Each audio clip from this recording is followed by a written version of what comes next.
Assalamualaikum warahmatullahi wabarakatuh. Bismillah, alhamdulillah, la hawla wa la quwata illa billah. Asyhadu an la ilaha illallah wahdahu la syarikalah wa asyhadu anna Muhammadan abduhu wa rasuluh. Allahumma salli wa sallim wa barik ala Muhammadin wa ala alihi wa sahbihi ajma'in. Faqala Allah ta'ala fi kitabihil karim, a'udzu billahi minasyaitonir rajim. Bismillahirrahmanirrahim. Iqra bismi rabbikal ladzi khalaq, khalaqal insana min 'alaq. Iqra wa rabbukal akramul ladzi 'allama bil qalam, 'allamal insana ma lam ya'lam. Hadirin jamaah subuh rahimakumullah. Ceramah kali ini saya diberi judul Saum dan Literasi. Sekali lagi, saum dan literasi. Apa itu literasi?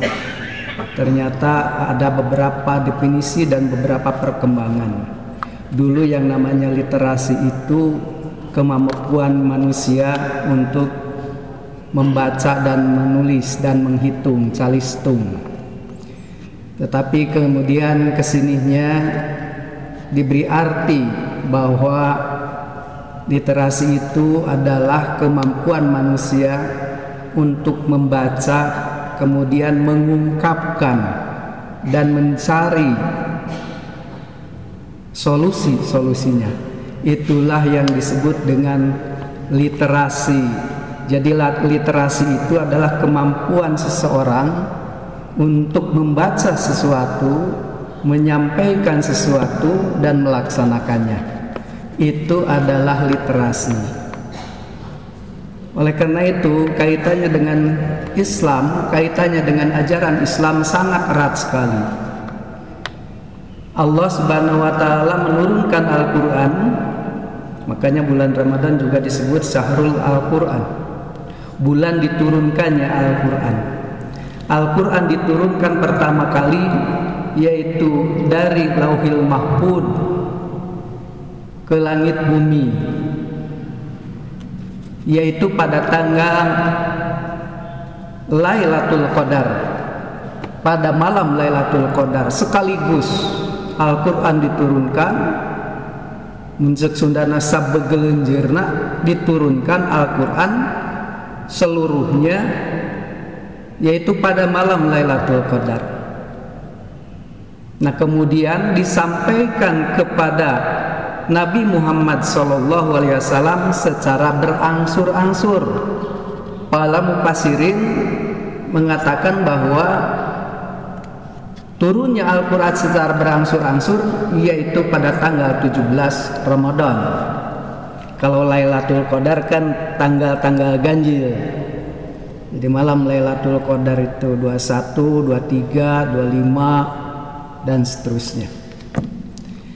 Nah, Nabi Muhammad SAW, mungkin para hadirin juga sudah paham, sudah mengenalnya, diturunkan pertama kali di Gua Hira dengan menyatakan dengan firman-Nya. Tadi saya bacakan tadi surat Al-Alaq ayat 1 sampai 5. Ini turun pada tanggal 17 Ramadan.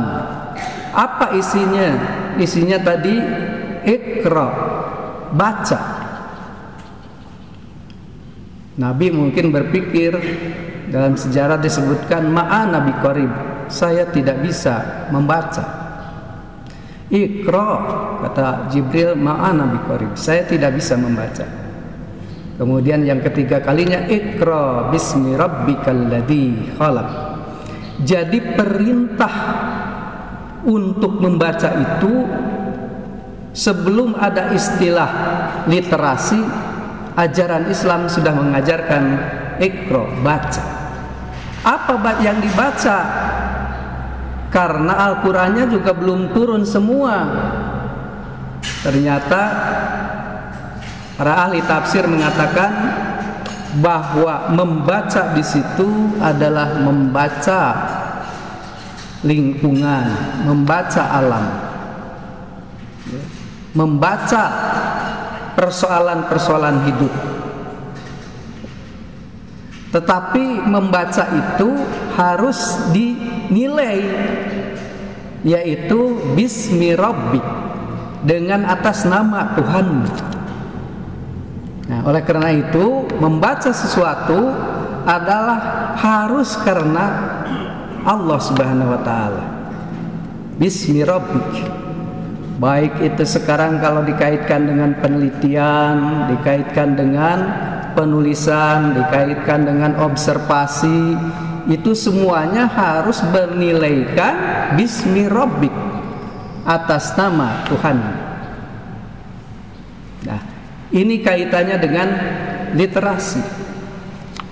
Oleh karena itu Nabi SAW bersama malaikat Jibril selalu memperbaiki bacaan tadarus bersama di bulan Ramadan. Allah menyatakan melalui hadisnya, An Ibni Abbas qala kana Rasulullah sallallahu alaihi wasallam ajwadan nasa kana wa kana ajwadu ma yakunu fi ramadana hinan yalqahu Jibril wa kana yalqahu fi kulli lailatin min Ramadan payudarisuhu Quran. Pala Rasulullah sallallahu alaihi wasallam ajwadu bil khair mirrihi mursalati. Dari Ibnu Abbas berkata, Rasulullah sallallahu alaihi wasallam adalah manusia yang paling lembut, terutama pada bulan Ramadan ketika malaikat Jibril menemuinya, dan adalah Jibril mendatanginya setiap malam di bulan Ramadan, di mana Jibril mengajarkan Al-Qur'an.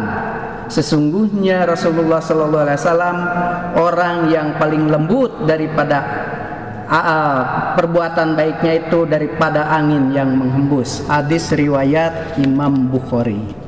Hadis ini menunjukkan bahwa Nabi bertadarus membaca dan mempelajari. Nah, ingat nih, literasi itu membaca dan mempelajari. Mempelajari Al-Quran bersama Jibril selama bulan Ramadan. Selama tadarus ini Jibril memberitahu letak dan urutan setiap ayat. Jadi kalau kita mendengar bahwa tadi dibacakan surat Al-Alaq ayat 1 sampai 5 itu turun pertama, tapi tidak diletakkan di surat Al-Fatihah. Karena Al-Quran dimulai dengan Fatihah, Miftahus Suwar. Fatihah itu adalah pembuka surat gitu. Bukan Al-Alaq kan? Kemudian kalau kita mendengar juga yang namanya wahyu Allah Subhanahu wa taala yang terakhir itu adalah surat Al-Maidah ayat 3 ya, al-yauma akmaltu lakum dinukum, itu juga tidak ditaruh di akhir, di An-Nas. Nah, oleh karena itu menurut riwayat ini bahwa urutan ayat dan urutan surat itu adalah ditentukan oleh Allah Subhanahu wa taala melalui malaikat Jibril. Hadis ini sekaligus menunjukkan keutamaan membaca Al-Quran di bulan Ramadan. Jadi Nabi setiap bulan Ramadan tadarus bersama malaikat. Nah, kita sebagai seorang muslim, kita sebagai seorang yang patuh pada Allah Subhanahu wa taala, kalau Nabi saja, Nabi dan Rasul tadarus, kita tidak tadarus misalkan. Oleh karena itu harus punya tujuan kita, target kita bahwa di bulan Ramadan kita harus tadarus. Bapak Ibu yang berbahagia, untuk tadarus itu ini sama dengan literasi sebetulnya. Tadarus itu kita harus pertama tentu mengkonsentrasikan waktu. Misalkan setelah sholat itu kita baca Al-Quran, ya katakanlah 4 halaman atau 4 halaman. Setelah sholat 4 halaman, insya Allah itu dalam 1 hari 1 juz. Atau juga kita membuat komunitas odoj, 1 hari 1 juz, 30 orang tamat lah gitu kira-kira dalam 1 bulan. Nah, ini menunjukkan bahwa kita serius di dalam tadarus Al-Quran di bulan Ramadan. Dan tadarus Al-Quran di bulan Ramadan insya Allah pahalanya berlipat ganda. Bapak-bapak jamaah subuh rahimakumullah, memang saya ini kesehatannya kurang fit, jadi itu saja yang perlu sampaikan. Tidak akan lama-lama. Sekali lagi, yang namanya saum dengan literasi itu sangat erat kaitannya, yaitu kalau literasi itu kemampuan membaca, menulis dan mengungkapkan. Nah, kalau tadarus itu kita juga membaca yang benar, mengartikan, juga mengamalkan itu.